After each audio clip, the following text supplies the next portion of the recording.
itu dengar suara jelas. Tuhan bilang, sangkakala ketujuh sudah ditiup.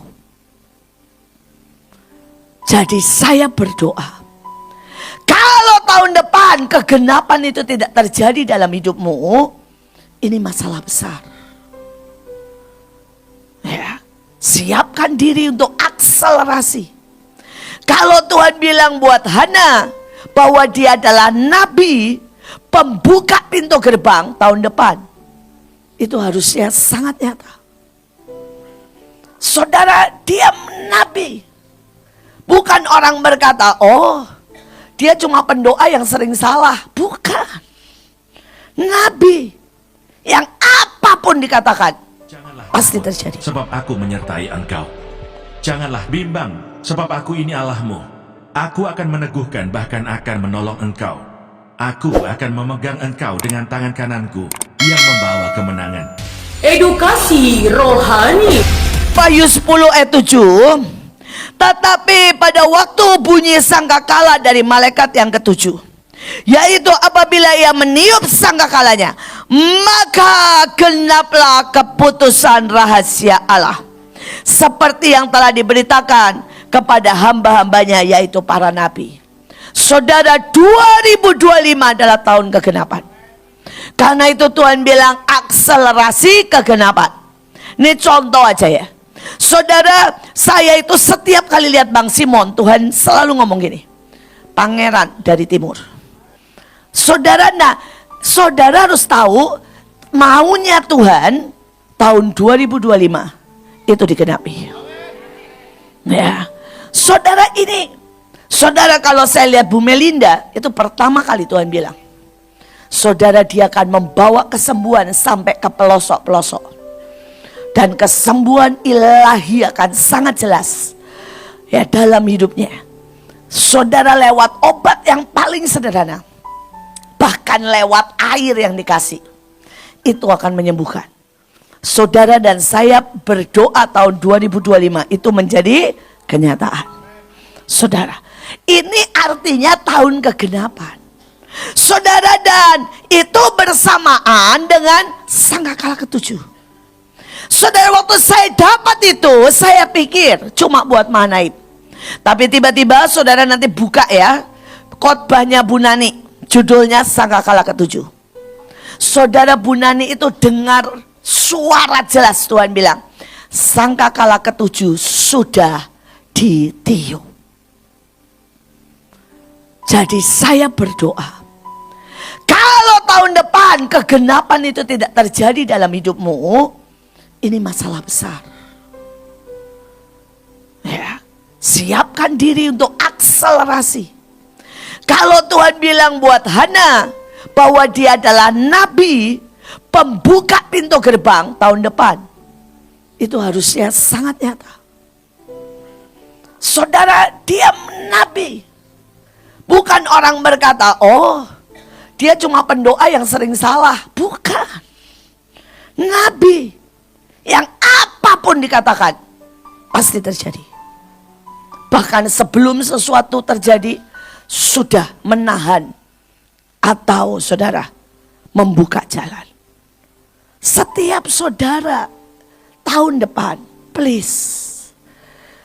Nah saudara, tapi bersamaan dengan tahun kegenapannya ada yang ngeri. Karena sangkakala ke-6 adalah iblis membunuh sepertiga dari umat manusia. Tapi apakah saudara pikir iblis akan diam? Bisa ngerti gak? Dia akan berkata, hey, ini waktu saya buat bunuh sepertiga. Saudara, Bu Nani itu sampai gemetar ketakutan. Saudara, kenapa ancaman terjadinya pembunuhan sepertiga?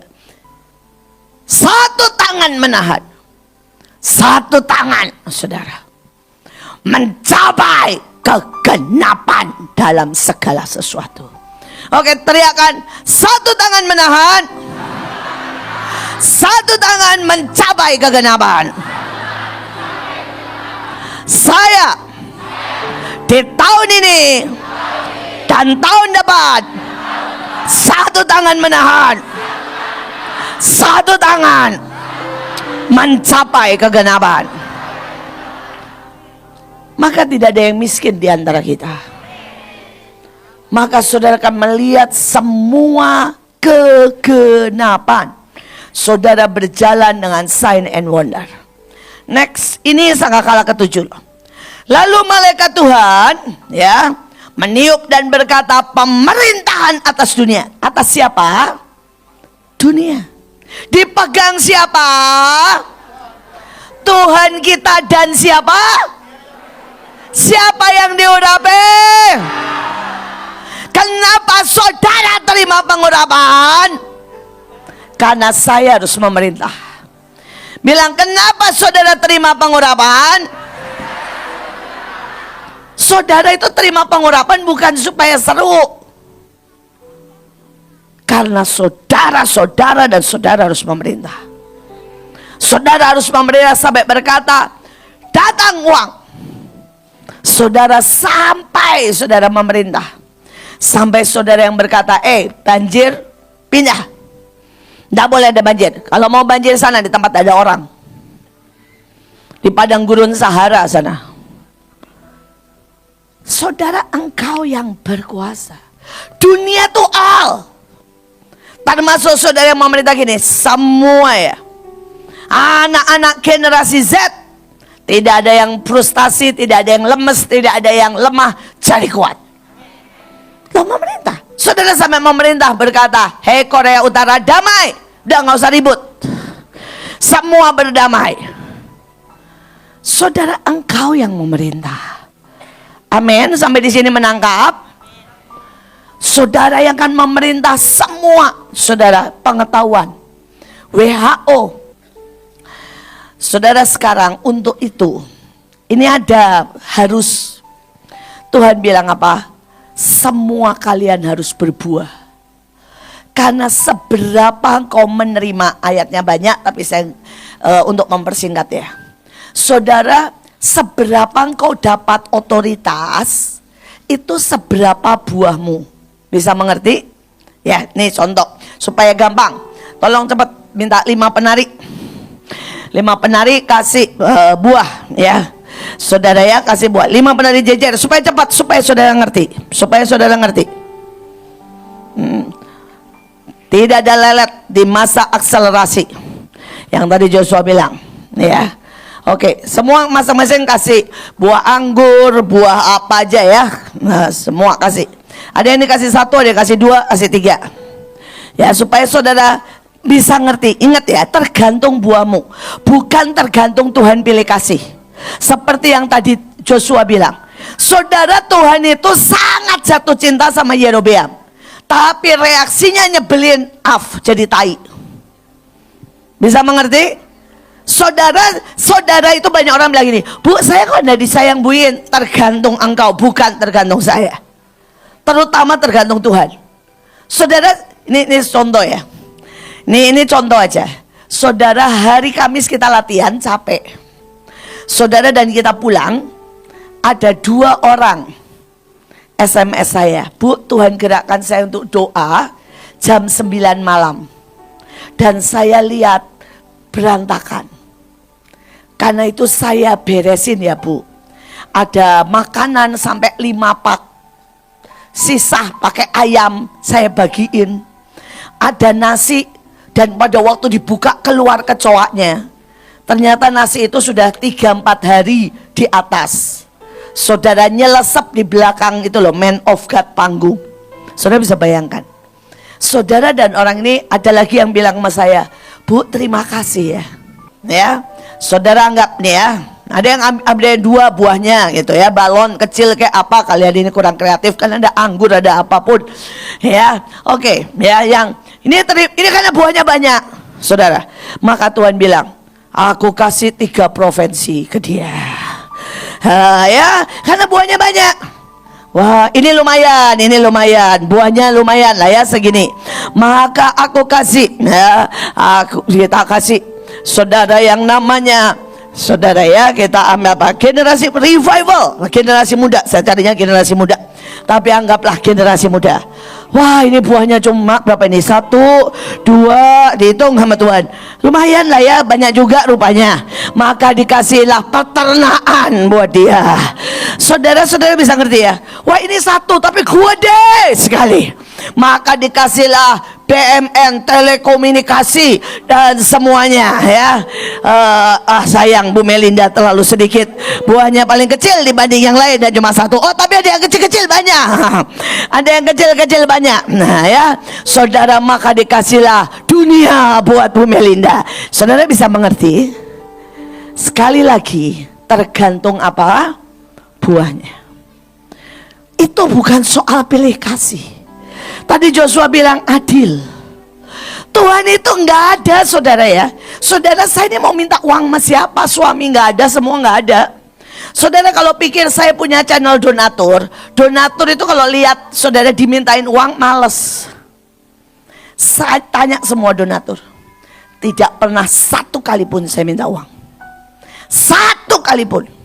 Saya tidak pernah ngeluh 1 kali pun. Karena saya pegang ayah saya berkata, tidak ada iman bisik-bisik.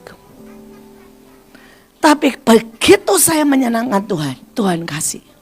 Ya, ini seperti inilah kurang lebih. Saudara bisa ngerti? Ya. Saudara, tergantung buah. Dan karena itulah Tuhan bilang, nak, hasilkan buah. Maka tahun depan engkau akan menerima kuasa. Saudara lihat, ada yang 1 dapat 1 kota, 2 dapat 2 kota, 5 dapat 5 kota. Masih ingat? Apa Tuhan bilang gini, yang 5 gua favorit? Enggak kan? Tergantung apa? Hasil. Tergantung buah. Ya. Nah sekarang terima kasih. Jelas ya, ini dilihat supaya saudara berkata. Oke, sekarang sebutin sama-sama. Tahun depan berkat saya, otoritas saya, urapan saya, salah satunya ditentukan oleh buah. Maka saya akan berbuah lebat. Amin. Lihat ya, dari semua banyak, ada beberapa buka mulut aja enggak. Beberapa saya lihat buka mulut aja males. Lu mau berbuah bagaimana? Cuma buka mulut aja nggak mau. Ini yang membuat saya berkata, ketika akselerasi datang, sampai Bu Nani itu nangis, bilang begini, Tuhan bilang bahkan beberapa di antara bahtera pun tertinggal, masuk kesesakan besar. Saudara, ini udah nggak bisa ya. Kalau saya bilang suara keras, lakukan. Kalau saudara saya bilang buka mulut, teriak, teriak. Apa susahnya sih? Kenapa saya ajak saudara bicara? Karena mati dan hidup dikuasai lidah. Nah. Oke, sekarang untuk berbuat cepat saja. Di sini langsung masuk. Yang pertama nih, ketika Musa keesokannya masuk ke dalam kemah hukum. Ingat, kemahnya nggak cuma kemah kudus. Kemah apa saudara baca? Hukum. Jadi seberapa engkau mendapat otoritas, kita masuk kemah hukum. Di sini Tuhan bilang, ini kemah hukum. Kenapa saya sering marah? Ini kemah hukum. Masih mending kalau saudara saya marahin daripada saudara kena, ya. Kan kalau saya marah paling gini, wah gitu ya. Coba kalau Tuhan weh gitu, gempa saudara. W-nya sama, beda efeknya saudara. Kalau saya sentil gini paling merah kupingmu. Kalau Tuhan sentil kok terpelanting 3 hari gak bangun. Jadi saudara mesti ngerti ini kemah hukum, ya. Saudara dikatakan tongkatlah, tongkat Harun bertunas, mengeluarkan kuntum, bunga dan buah. Lihat, saudara, hari-hari ini tempat saya, di rumah saya rawat tuh semua. Pohon ara semua. Kenapa? Saya bilang ini, Tuhan, saya harus berbunga, bertunas. Saya nggak boleh jadi tua. Dan saya harus mengeluarkan buah. Saudara, untuk apa? Caranya bagaimana? Tinggal di hadirat Tuhan. Suka tidak suka. Berapa jam kamu tinggal di hadirat Tuhan? Bagaimana caramu menyentuh Tuhan? Saudara, pada waktu ini di kemah hukum, caramu menyembah, caramu bereaksi, caramu menyerap firman, caramu konsentrasi, caramu dengan teriak gini, ya. Saudara, pada waktu saya berkata dapat rumah, ada orang di sini teriak, ya. Saudara, tidak ada A, tidak ada B di telepon dapat warisan. Saudara, caramu di kemah hukum menentukan kamu berbuah. Saudara, kamu berbuah. Sekali lagi, perhatikan caramu di hadirat Tuhan. Baik itu di rumah, baik itu di jalan, tapi terutama di kemah hukum. Tentukan reaksimu. Ini ngeri kalau saudara gini ya, Tuhan lagi bagi-bagi hadiah, saudara tidur. Saudara miss. Ketika Tuhan janji, saudara bukannya teriak, saudara gini, gak mungkin. Selesai, hilang. Seperti yang saya cerita. Saudara, saya tuh lagi nonton. Tuhan bilang gini, cepat berkat lewat. Saya naik ke atas. Saya buka 4 tingkat. Saya tarik saudara berkat. Saudara, saya tarik, saya bilang berkat orang fasik, berkat dari seberang lautan. Saudara, saya tutup, selesai. Saudara ya, 1 jam turun. Saudara, langsung begitu saya turun, bunyi HP saya. Kelending. Saya lihat saudara, masuk. Wah, itu pokoknya keren masuknya. Walaupun langsung habis. Ya, saya ngomong terus terang ya. Masuknya 200 juta, tapi bersahabatan yang sama, Mahanaim bilang, Bu, PK kurang 200 juta. Jadi persis saudara. Jadi saya enggak menikmati saudara, cuma lewat saudara ya. Tapi saya cuma bilang gini, wow. Tuh kalau hari itu saya enggak lari ke atas, saudara lewat. Itu reaksi di hadapan Tuhan. Di hadapan Tuhan. Saudara, yang kedua, saya skip aja ya. Saudara ya, walaupun pada masa tua pun mereka masih berbuah dan menjadi gemuk dan segar. Saudara, pada saat saudara merasa tua, merasa capek. Saudara, tua itu ada 4L ya, letih, lesu, saudara lemah. Nah, saudara ya lemes ya. Kalau saudara merasa itu, saudara harus tahu. Ya, saudara harus kalahkan itu. Maka saudara akan berbuah. Saya itu setiap kali ya kaki saya sakit ya. Misalnya nih, karena saya pergi atau keseleo kaki saya sakit, saya kan sengaja saudara narik sekuat-kuatnya buat Tuhan. Saudara, kalau kepala saya pusing, saya akan sengaja saudara teriak-teriak dengan Tuhan. Saudara, ada hari-hari saudara ya, hati saya sedih, saya akan nari buat Tuhan. Saya berdoa ada sebuah pemaksaan. Karena ini prinsip saya ya. Perasaan saya nggak penting, daging saya harus tunduk kepada kehendak Tuhan. Saya itu bahkan ya, kalau saya ini misalnya ada orang nyakitin saya ya, saya akan ajak orang itu makan. Kenapa? Buat saya daging ini nggak penting. Ketika anak-anak saya misalnya, saudara ya berbuat salah, saya akan temui, males gak males, tapi akan saya temui, saya didik anaknya, dan kemudian saya ketemu sama orang yang dia berbuat salah. Saya bisa dimaki 1 jam, 2 jam.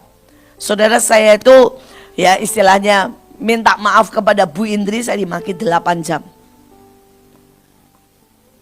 Tapi saya lakukan. Dan ketika anak-anak saya mau pergi, karena dia mau mencoba yang lain, buat saya bagus. jadilah besar di tempat lain. Saya blessing. Ya, selama kita masih kontak. Saudara punya hati yang besar, punya hati yang besar. Maka saudara akan melihat, bahkan ini contoh nih. Ada satu orang itu dimuridkan sama orang lain. Terus kemudian orang itu konsultasi sama saya. Yang memuridkannya langsung marah. Laporan nulis sama saya, wah WA berlembar-lembar. Dia berkata itu murid saya ya, jangan ibu ikut-ikut. Saya tuh sebaliknya saudara. Kalau semua murid saya mau belajar ke orang lain, saya salut 10 kali. Siap, belajarlah. Karena saya pribadi tidak mungkin membuat engkau komplit. Yang banyak orang tidak tahu juga begini. Banyak orang berpikir, saudara, saya ini misalnya ya, kan saya sering bilang, saya punya AB Burut misalnya ya. Orang berpikir Burut yang menyiapkan buat saya. Saudara mau tahu kenyataannya? Saya menyiapkan jalan buat Burut, saya mendidik Burut, saya buat landasan buat Burut, saya reklamein Burut, karena saya mau Burut jadi besar, bukan saya yang jadi besar. Itu pemuritan. Saudara, Ibu Nike memang selalu ada standby. Tapi setiap saudara ya, penari setiap apapun, saya akan ngomongin, saya akan cariin alat, saya akan bicara, saya tanyakan ke Tuhan. Kenapa? Saya mau Bu Nike kuat dan jadi besar. Bukan saya.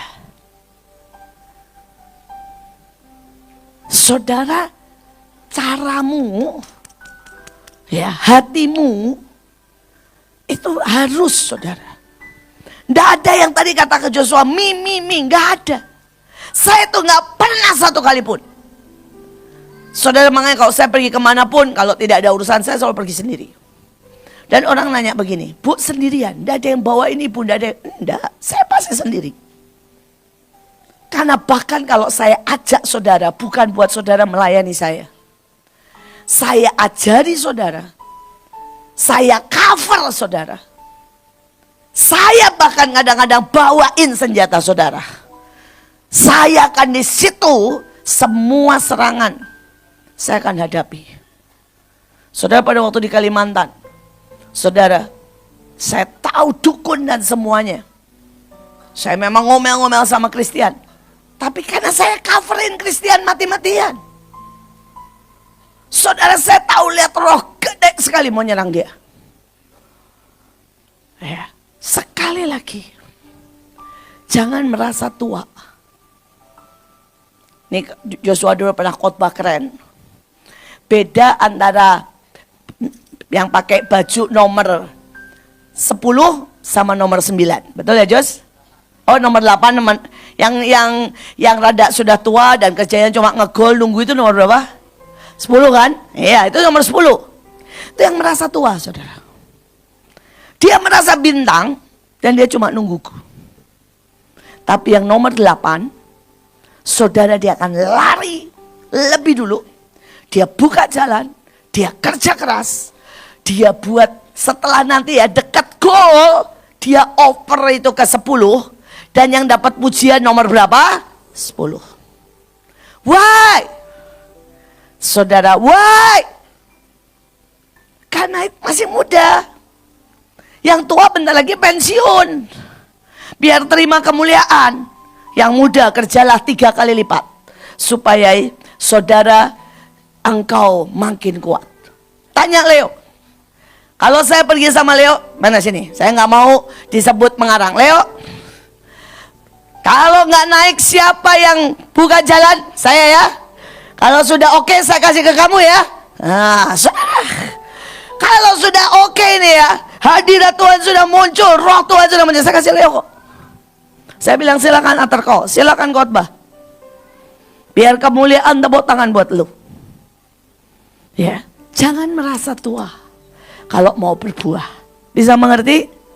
Pohon tua itu nggak bisa buah. Yang bisa berbuah tuh pohon muda. Dan kalau mau berbuah itu lebih ngeri lagi ya.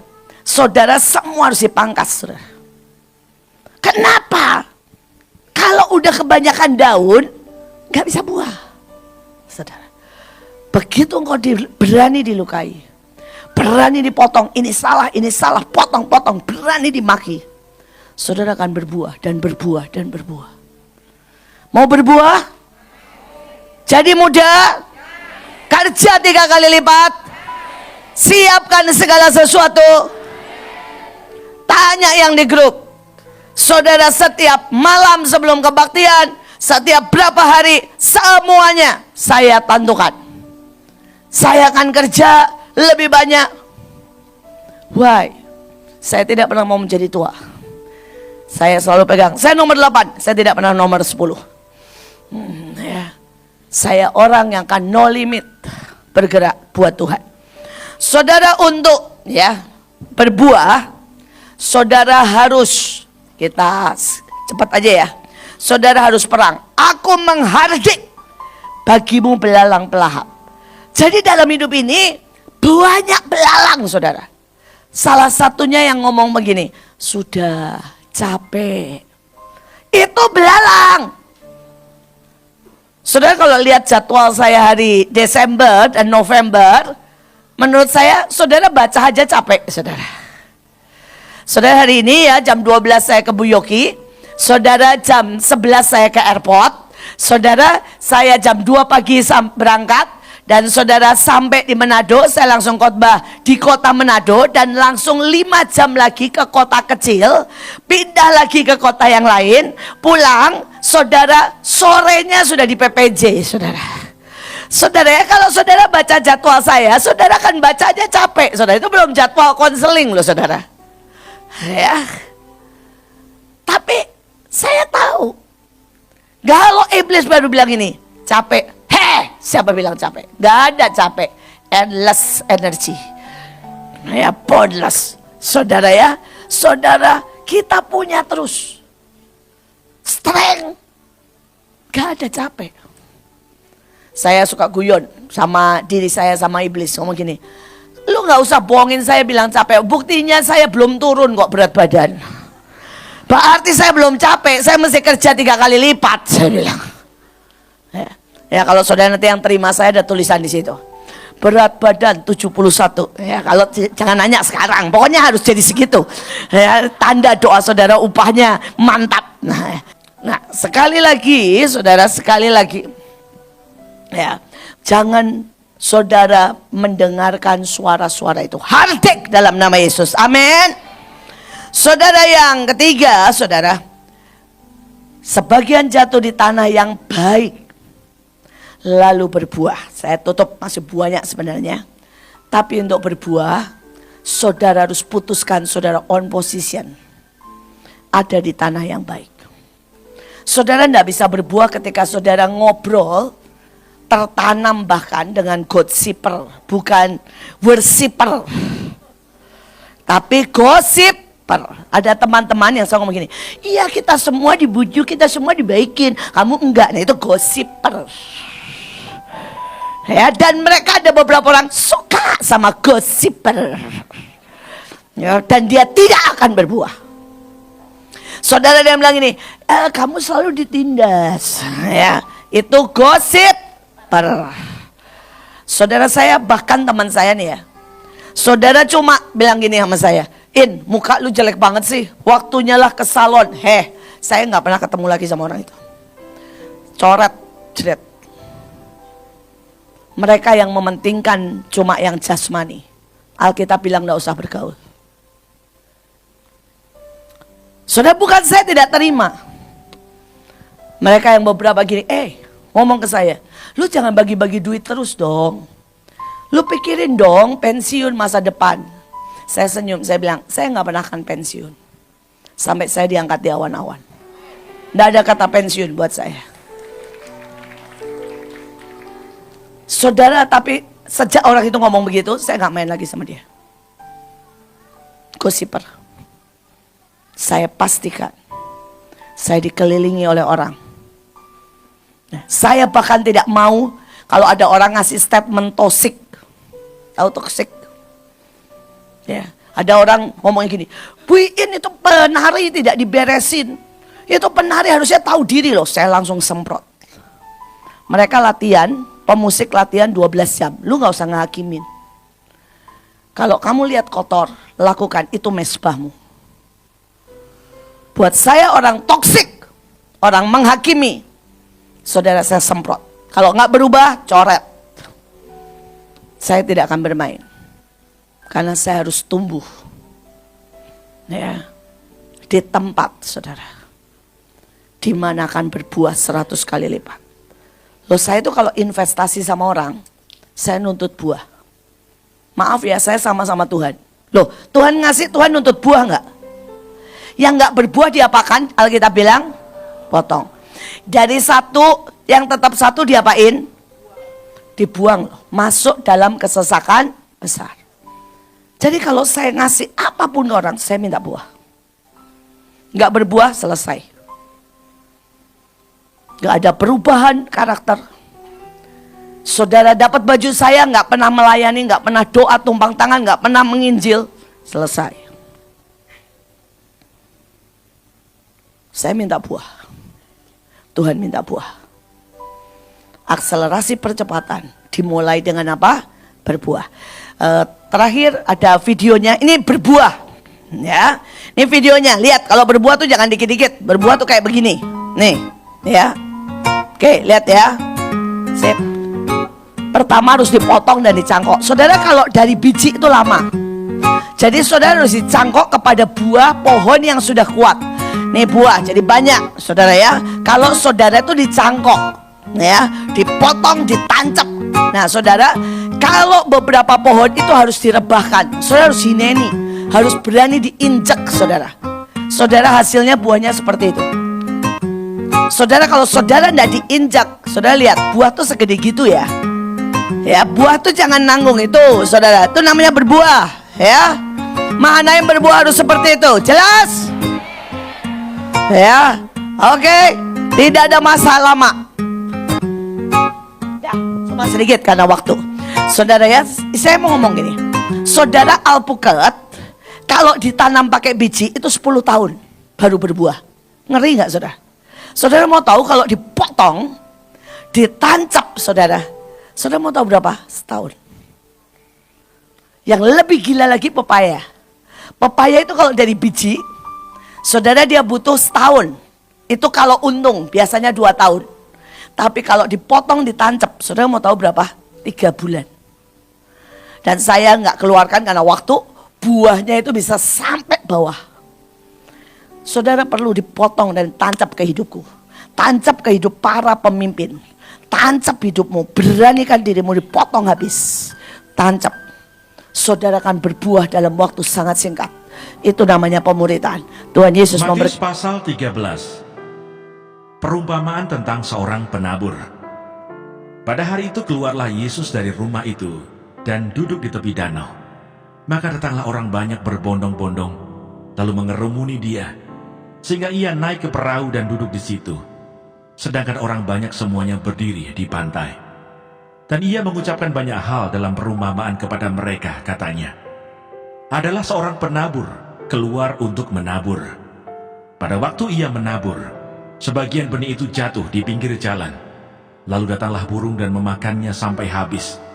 Sebagian jatuh di tanah yang berbatu-batu, yang tidak banyak tanahnya. Lalu benih itu pun segera tumbuh karena tanahnya tipis. Tetapi sesudah matahari terbit, layulah ia dan menjadi kering karena tidak berakar. Sebagian lagi jatuh di tengah semak duri. Lalu makin besarlah semak itu dan menghimpitnya sampai mati. Dan sebagian jatuh di tanah yang baik lalu berbuah. Ada yang 100 kali lipat, ada yang 60 kali lipat, ada yang 30 kali lipat. Siapa bertelinga hendaklah ia mendengar. Maka datanglah murid-muridnya dan bertanya kepadanya, mengapa engkau berkata-kata kepada mereka dalam perumpamaan? Jawab Yesus, kepadamu diberi karunia untuk mengetahui rahasia kerajaan surga, tetapi kepada mereka tidak. Karena siapa yang mempunyai, kepadanya akan diberi, sehingga ia berkelimpahan. Tetapi siapa yang tidak mempunyai, apapun juga yang ada padanya akan diambil daripadanya. Itulah sebabnya aku berkata-kata dalam perumpamaan kepada mereka. Karena sekalipun melihat, mereka tidak melihat, dan sekalipun mendengar, mereka tidak mendengar dan tidak mengerti.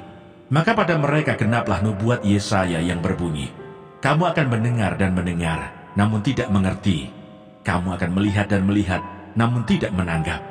Sebab hati bangsa ini telah menebal, dan telinganya berat mendengar, dan matanya melekat tertutup, supaya jangan mereka melihat dengan matanya, dan mendengar dengan telinganya, dan mengerti dengan hatinya, lalu berbalik sehingga aku menyembuhkan mereka. Tetapi, berbahagialah matamu karena melihat, dan telingamu karena mendengar.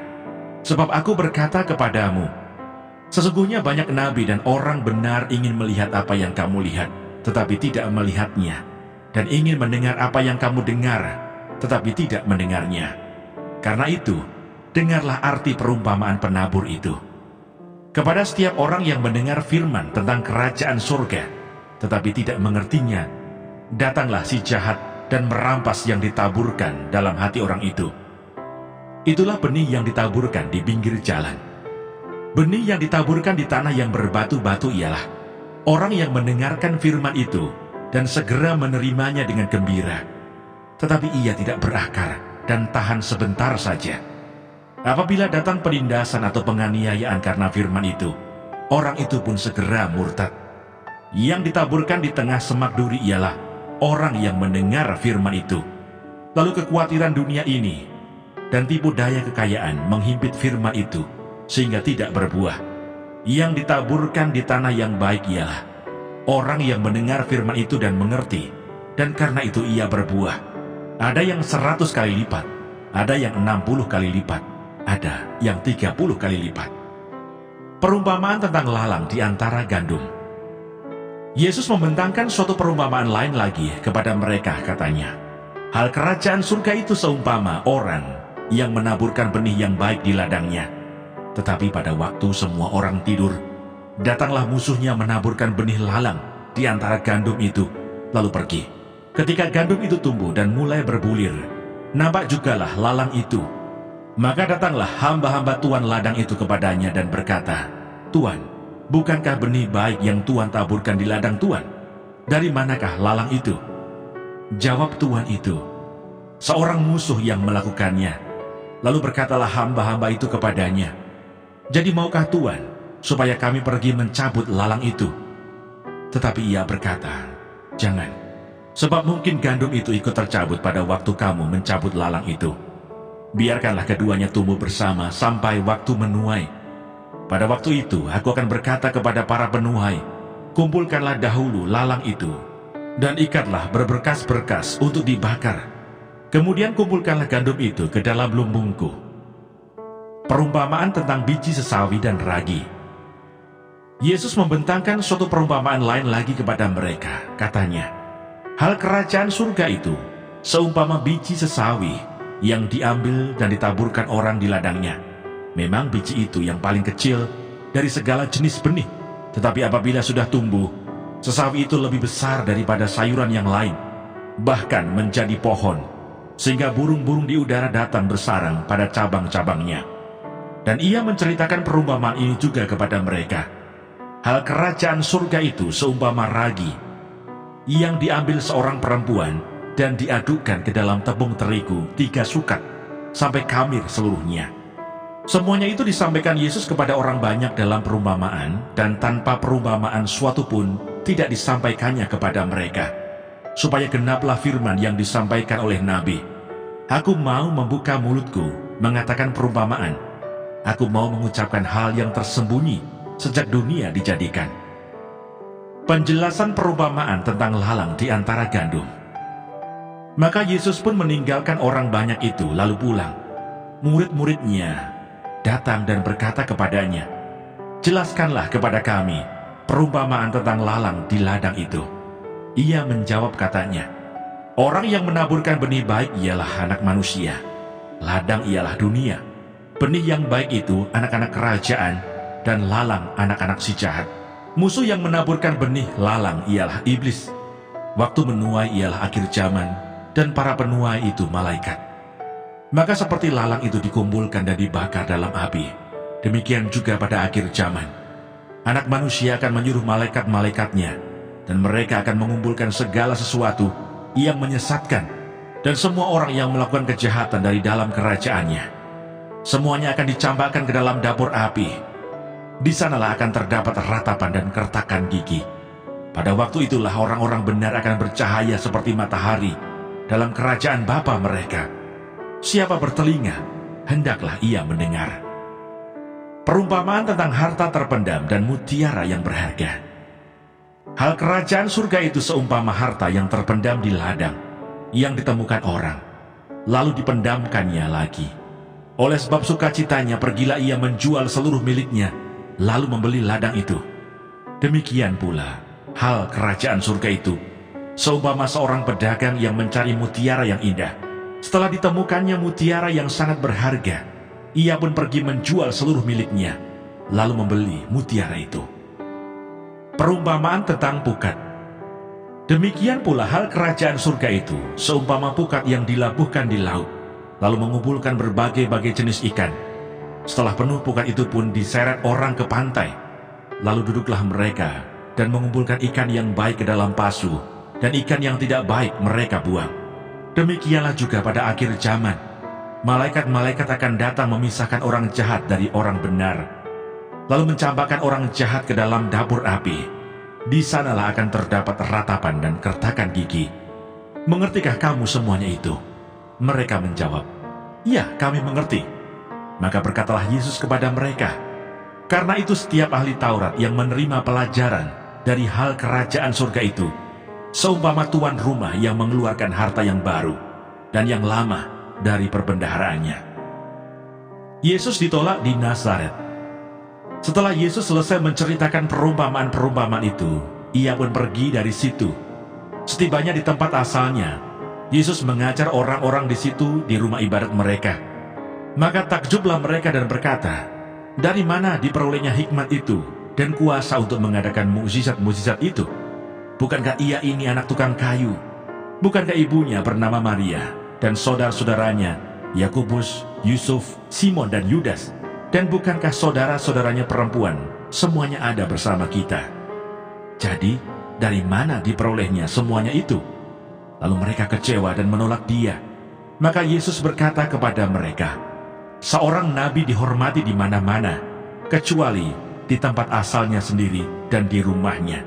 Dan karena ketidakpercayaan mereka, tidak banyak mukjizat diadakannya di situ. Matius pasal 14. Yohanes Pembaptis dibunuh. Pada masa itu sampailah berita-berita tentang Yesus kepada Herodes, raja wilayah. Lalu ia berkata kepada pegawai-pegawainya, inilah Yohanes Pembaptis. Ia sudah bangkit dari antara orang mati, dan itulah sebabnya kuasa-kuasa itu bekerja di dalamnya. Sebab memang Herodes telah menyuruh menangkap Yohanes, membelenggunya, dan memenjarakannya, berhubung dengan peristiwa Herodias, istri Filipus saudaranya. Karena Yohanes pernah menegurnya, katanya, tidak halal engkau mengambil Herodias. Herodes ingin membunuhnya, tetapi ia takut akan orang banyak yang memandang Yohanes sebagai nabi. Tetapi pada hari ulang tahun Herodes, menarilah anak perempuan Herodias di tengah-tengah mereka, dan menyukakan hati Herodes. Sehingga Herodes bersumpah akan memberikan kepadanya apa saja yang dimintanya. Maka setelah dihasut oleh ibunya, anak perempuan itu berkata, berikanlah aku di sini kepala Yohanes Pembaptis di sebuah talam. Lalu sedihlah hati raja, tetapi karena sumpahnya dan karena tamu-tamunya, diperintahkannya juga untuk memberikannya. Disuruhnya memenggal kepala Yohanes di penjara, dan kepala Yohanes itu pun dibawa orang di sebuah talam, lalu diberikan kepada gadis itu, dan ia membawanya kepada ibunya. Kemudian datanglah murid-murid Yohanes Pembaptis mengambil mayatnya dan menguburkannya. Lalu pergilah mereka memberitahukannya kepada Yesus. Yesus memberi makan 5.000 orang. Setelah Yesus mendengar berita itu, menyingkirlah ia dari situ dan hendak mengasingkan diri dengan perahu ke tempat yang sunyi. Tetapi orang banyak mendengarnya dan mengikuti dia dengan mengambil jalan darat dari kota-kota mereka. Ketika Yesus mendarat, ia melihat orang banyak yang besar jumlahnya. Maka tergeraklah hatinya oleh belas kasihan kepada mereka, dan ia menyembuhkan mereka yang sakit. Menjelang malam, murid-muridnya datang kepadanya dan berkata, "Tempat ini sunyi, dan hari sudah mulai malam. Suruhlah orang banyak itu pergi supaya mereka dapat membeli makanan di desa-desa." Tetapi Yesus berkata kepada mereka, "Tidak perlu mereka pergi. Kamu harus memberi mereka makan." Jawab mereka, "Yang ada pada kami di sini hanya 5 roti dan 2 ikan." Yesus berkata, "Bawalah kemari kepadaku." Lalu disuruhnya orang banyak itu duduk di rumput. Dan setelah diambilnya 5 roti dan 2 ikan itu, Yesus menengadah ke langit dan mengucap berkat. Lalu memecah-mecahkan roti itu dan memberikannya kepada murid-muridnya. Lalu murid-muridnya membagi-bagikannya kepada orang banyak. Dan mereka semuanya makan sampai kenyang. Kemudian orang mengumpulkan potongan-potongan roti yang sisa, 12 bakul penuh. Yang ikut makan kira-kira 5.000 laki-laki, tidak termasuk perempuan dan anak-anak. Sebab aku menyertai engkau. Janganlah bimbang, sebab aku ini Allahmu. Aku akan meneguhkan, bahkan akan menolong engkau. Aku akan memegang engkau dengan tangan kananku yang membawa kemenangan. Edukasi rohani.